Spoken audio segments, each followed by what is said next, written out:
So this is the heels elevated leg press. Our goal here is to build out a range of motion through the ankles, knees and the hips. So when we set up, we have our feet low, so the heels at the base of the platform.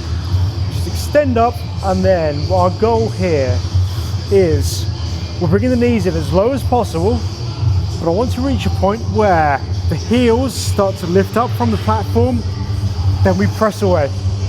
Okay, this is really going to challenge that mobility. So we're not heavy here, we're keeping it quite low. We're going to be looking at probably 15 to 20 repetitions and just focusing on lower body flexibility, ensuring it stays in the hips, the knees and the ankles. We don't really want to feel anything through the lower back. As I say, we're dropping down, allowing those heels to lift and pressing away. The more we practice this, the deeper we get, and we will see the heels stop having to lift.